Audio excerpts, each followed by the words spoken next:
Hello everyone, welcome back. The relationship between language and history. What is the relationship between them? Do you have any idea? See what they have written. Language has a history of its own. That's the first point. Then they said history is represented through language. So, if someone asks you what is the relationship between language and history, there are two answers. The first one is language has a history of its own. For example, English. What is the history of English language? What is that? You have studied, don't you? Yes. We know that we believe English is the language which originated in England or in Britain. But is it English was the first language of the original inhabitants of Britain? No. Who were the original inhabitants of Britain?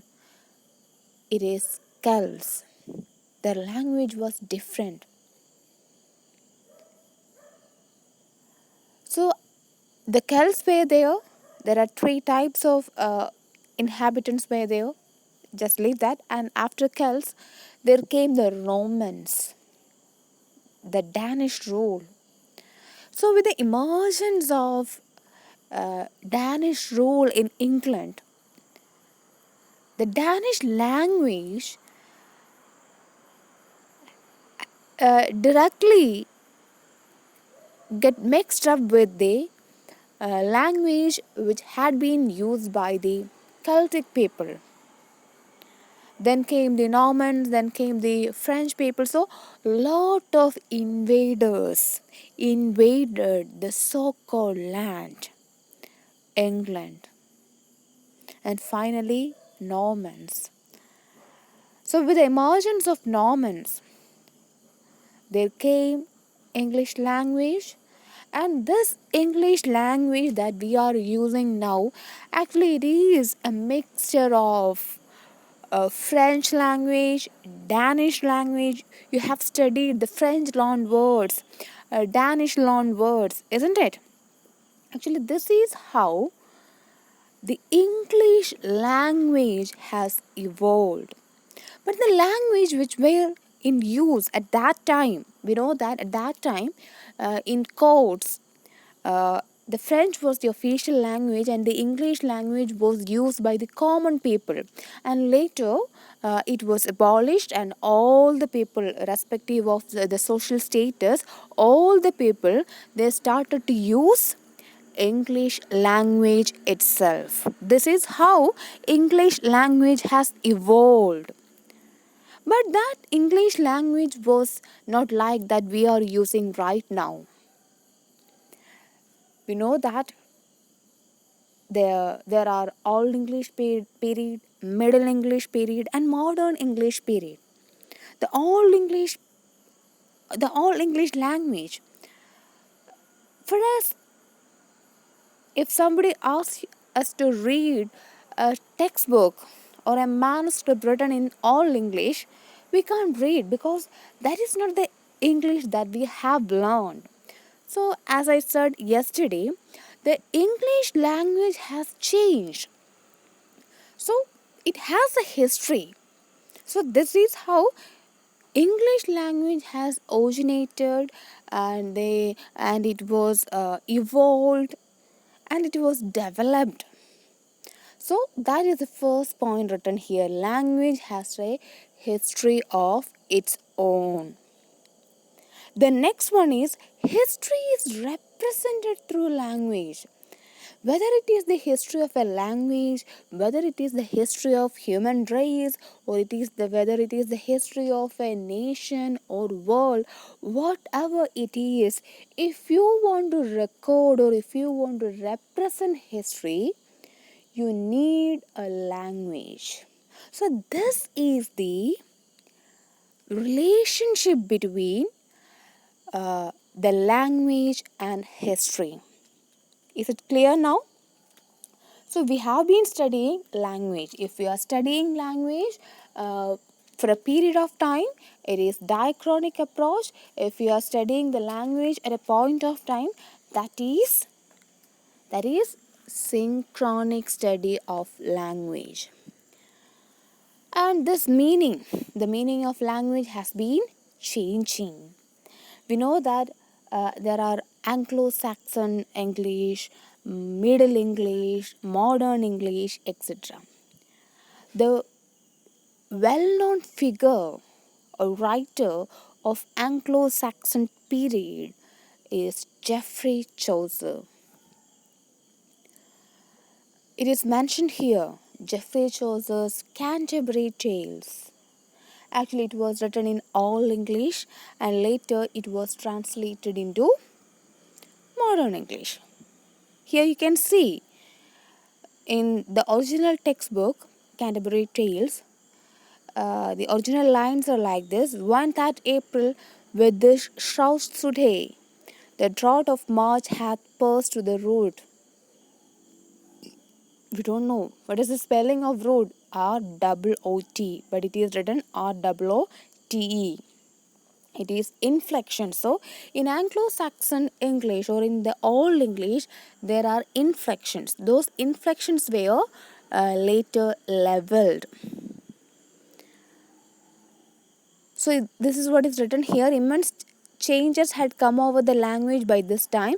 It was a period of level inflection and language became less complex when compared to old English. The old English was complex. Inflections were there. Those inflections were removed. And the original manuscript of Beowulf, it was written in Old English and there are a lot of inflections too. Later, it was translated into modern English that we are studying right now. When we observe or when we study the Canterbury Tales by Geoffrey Chaucer, who is known as father of English poetry, he has reflected or vividly represented the society of that period. The epic poem Beowulf, written in Old English, gives a picture of the life of the Anglo-Saxons in their early days. Okay, so each works, it is the reflection of the society. If someone asks you what is literature, immediately you can say that literature, it is a reflection of society. So when that author was writing Beowulf, he was actually representing the Anglo-Saxon life. So the people of those days, they had a love for sea life. They had adventurous temperament and they were following a primitive lifestyle. These were the themes that we can trace in Beowulf. And when it comes to Canterbury Tales, Canterbury Tales, it is the collection of 21 complete and 3 incomplete stories. There we can see the living condition of the 14th century England. In the 14th century England, there are different classes. Upper class were there, middle class were there, and middle class. In middle class too, there is a distinction that is upper and lower. So, upper class and lower class. Upper class and middle class. Upper class, it comes knight, squire, monks, friar. These category of people, they belongs to the upper class of the society. Then comes the middle class. So in middle class we can see merchants, clerks, man of Franklin, five guildsmen were there. So then lower class, that is cook, shipman, wife of bath. These people belongs to the lower class. So the language has a history, and this history can represent only through a language. And when they are expressing the history, they are actually providing the mere reflection of the society itself. The next point is language and colonialism. How colonialism is British colonialism has helped to propagate the English language across the colonized nations. We know that British people, they have settled number of colonies in different parts of the world. India is an example. They settle here, they they were torturing us, in a way they were torturing us, but they have gained a lot of profits too. But wherever they go, in the case of India and Britain, when they settle their colonies in India, they found it difficult to communicate with the local people because they want to establish their market here. They want to interact with the people over here because they want to buy the items, the commodities from the nation. So in order to communicate with these people, they need a language. And moreover, India is a diverse nation. In When we go to different parts of India, we can see different languages, different cultures. So they understood it is better to teach Indians English. In Macaulay's Minutes, he has explained the necessity of British men to teach the Indians English. They said that here they have been studying Sanskrit, one of the ancient languages in India. William Jones, he came here and he has also studied Sanskrit, but for their benefits, they understood if you want to control Indians, if you want to make them obey, we have to teach them English language. We have to give them proper education in English, and they have set up universities too. So English as the language used in education, law, commerce, everywhere. So they introduced English language in the field of education. They were trying to imposing new forms of culture on the subsisting Indian ethos. The supremacy of English language can be seen even today in many parts of the country. So English, it is the supreme language. It is the language of the rulers. So if you want to excel, you have to study English. This was the concept at that time.